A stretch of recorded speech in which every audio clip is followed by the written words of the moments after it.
The waking up of nations, Gog and Magog to the fray. Hark, what soundeth his creation, groaning for her latter day.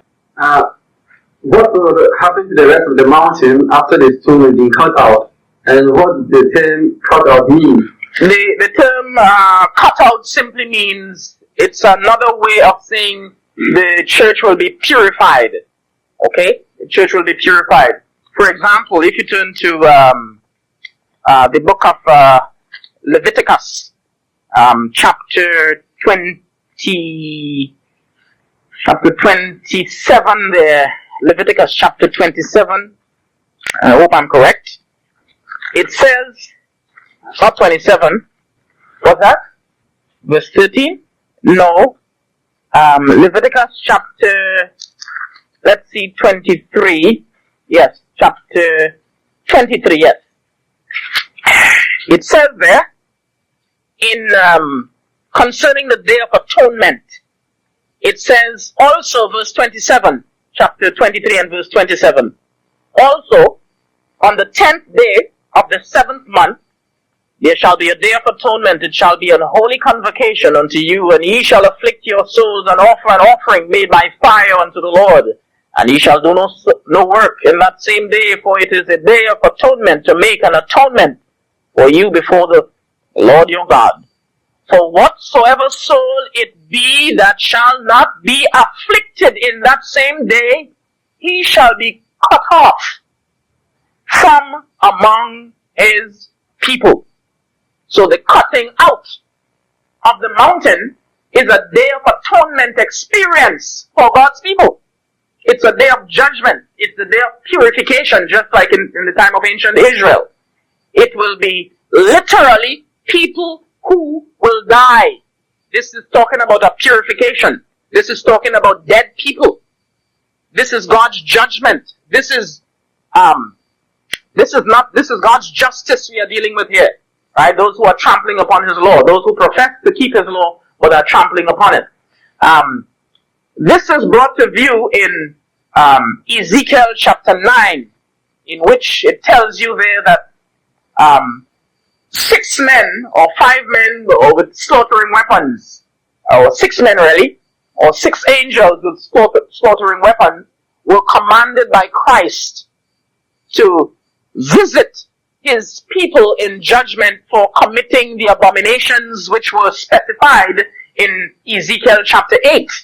And we find that judgment being executed there in Ezekiel chapter 9, where they were told to go through the midst of the city, through the midst of Jerusalem, and set a mark upon the foreheads of the men that sigh and that cry for all the abominations. In fact, I can read that for you from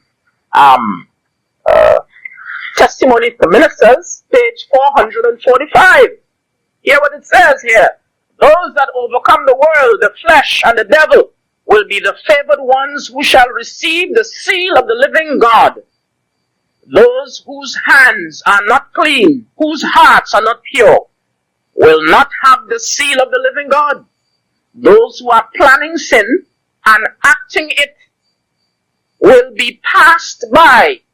Only those who in their attitude before God are filling the position of those who are repenting and confessing their sins, hear this, in the great antitypical day of atonement, notice that carefully, will be recognized and marked as worthy of God's protection. So now we are in the great antitypical day of atonement. So if you are not afflicting your souls on this great antitypical day of atonement, you will be passed by with the angel who has the right of inkhorn, who is doing the marking. And she goes on here, she says, this sealing of the servants of God is the same that was shown to Ezekiel in vision. Now she was referring here to the sealing that was brought forth in Revelation chapter 7, where this angel was seen ascending from the east, having the seal of the living God, and John heard 144,000 people sealed. And she says, this sealing of the servants of God is the same that was shown to Ezekiel in vision. John also was a witness of this most startling revelation. So the sealing that John saw is the same that Ezekiel saw, the one that we find in Ezekiel chapter 9, and we can probably just read that very quickly there. It says in Ezekiel chapter 9, after he listed the abominations, it says there, he cried also in mine ears with a loud voice, saying, cause them that have charge over the city to draw near, even every man with a sword destroying weapon in his hand.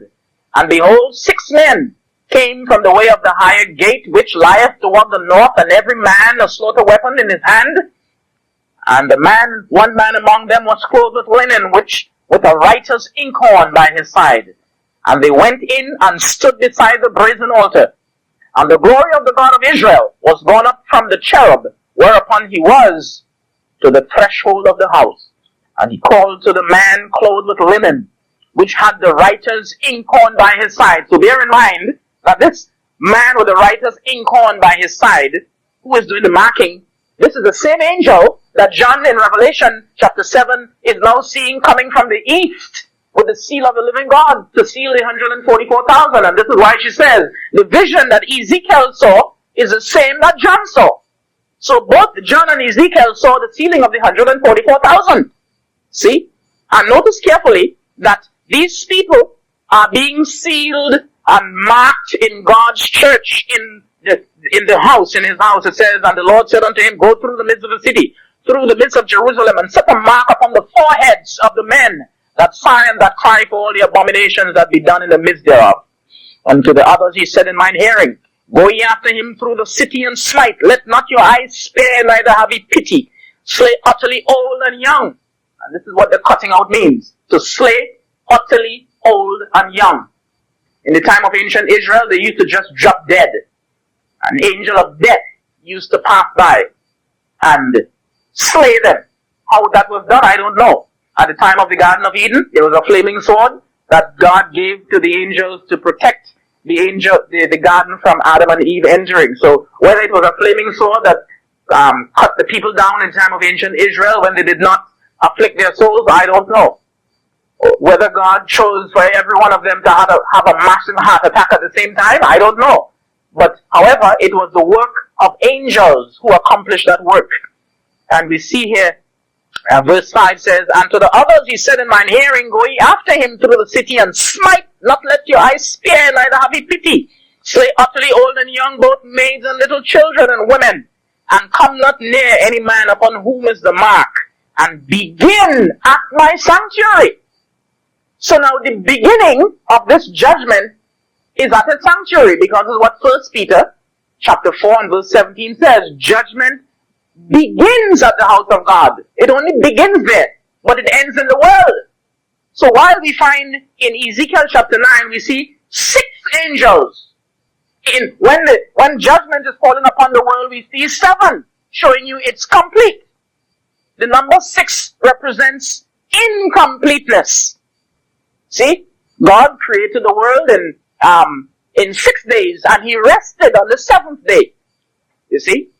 So 6 is the number of incompletion. And he created the Sabbath. He made the Sabbath. He finished his work on the 7th day.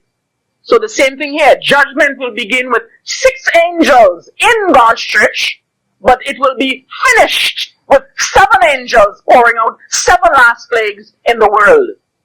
So there again we see that this sealing of the 144,000 is in God's church. This sealing of the 144,000 takes place within that mountain, and it is the slaying or the execution of a judgment that results in the cutting out of that stone. What it simply means is that this mountain will be rejected. It will be dirt.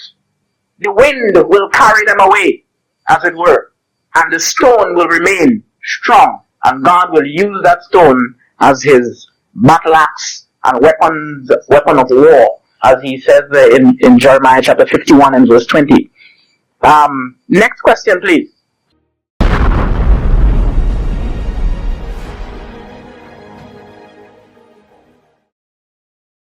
Follow our studies at Solemn Thought Ministries on YouTube to learn more.